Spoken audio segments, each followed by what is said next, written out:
there's an oddity in the pericopes for when gospel readings are read based on Old and New calendar and what date it is and what date a Sunday falls on. And I messed it up and I forgot about what's called the Lucan jump. And so I read this already, was supposed to wait until this Sunday. So who knows, maybe God used my mistake because we needed to hear it twice. But it's fitting because in the gospel this morning, it specifically mentions the awaiting of a feast and whether or not we who have been called are worthy, and if we are not, then others will be called to fill the feast in our stead.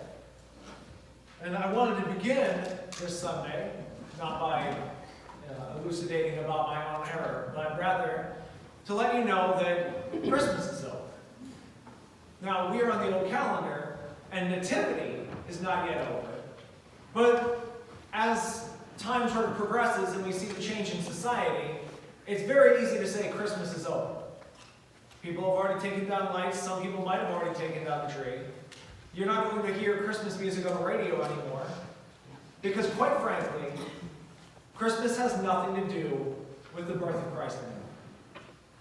Now I could be a more evangelical preacher and start banging on the podium until it gets through your heads that Jesus is the reason for the season, but that really does nothing. The world presses against us on all sides, making their needs and their desires greater than ours. And so, quite frankly, we have lost the battle of keeping Christ in Christmas. Nobody separates the word and finds Christ's name in it anymore. Christmas is for everybody. It doesn't matter. But if we were on the new calendar and celebrated the Nativity last week, that is something that hasn't been taken from us. And it's something that hasn't been taken from us yet. And so we are still waiting for the feast.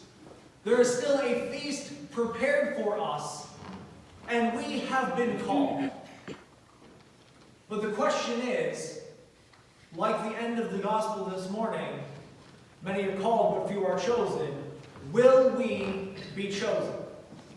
Will you give up the spirit of awaiting the nativity once the world stops?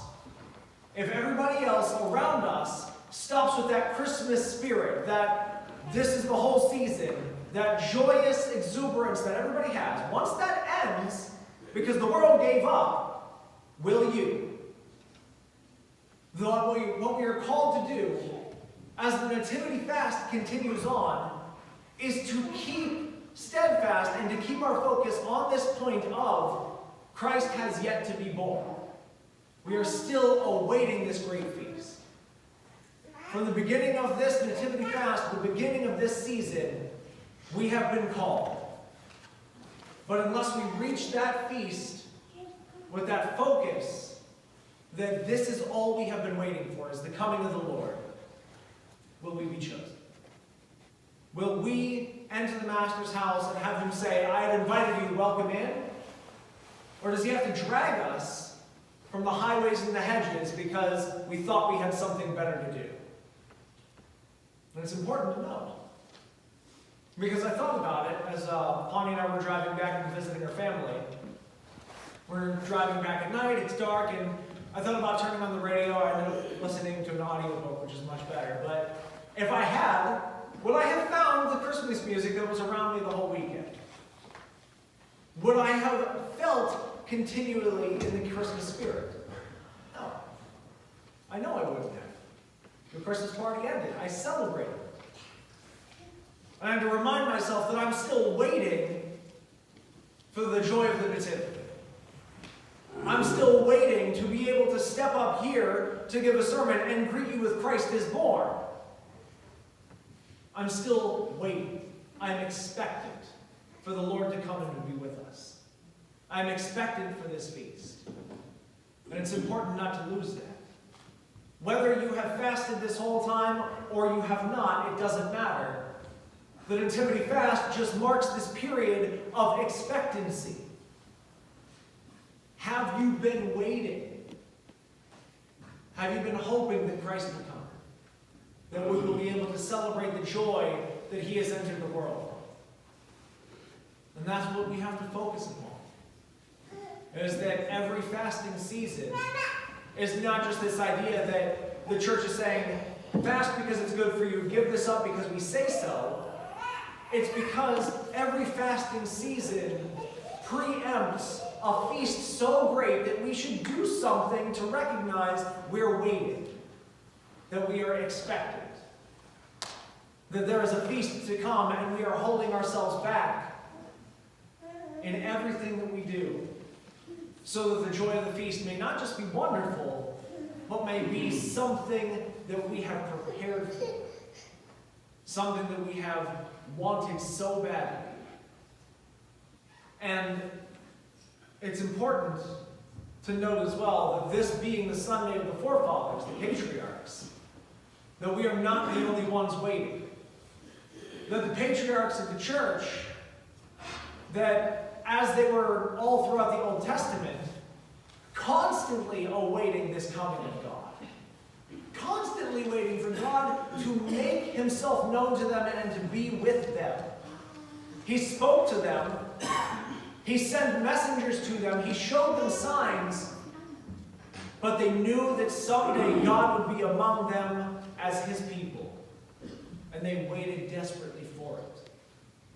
That's why we constantly remind ourselves of their presence. That's why we refer to God as the God of Abraham, Isaac, and Jacob, is because those patriarchs are who leads us in expectancy.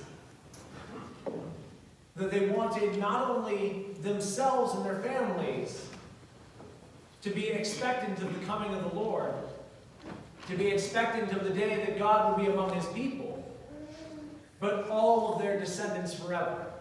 That's why God so very clearly over and over tells them that their descendants will be more numerous than the sands of the sea, or more numerous than the stars in heaven. That all of their descendants may continue in this expectancy for the coming of the Lord. And that's why 2 Sundays before the Nativity, we remember that we are not the only ones waiting. That everyone in the Old Testament is waiting with us. That this expectant feast is not just we get to celebrate the Nativity. The feast is the joy of God being here. That we remember that when we pass away, we are to enjoy and partake in the heavenly banquet, in the feast that never ceases. And instead of us having to wait for that, God, by becoming man, has brought the feast to us. It is here. We have 10 more days. I counted last night. I was very short about it. We have 10 more days to keep your focus upon the fact that Christmas is over. It's out the window. It's done. But the Nativity is not yet here. And rather than Jesus being the reason for the season, I would venture to go one more. That Jesus is the season. Not just the reason for it. Because there is nothing without God. Jesus is this season. The Nativity and this feast we are waiting for, that we have been called to, is the season. In the name of the Father, and the Son, and the Holy Spirit, amen. Glory be to Jesus Christ. Glory be forever.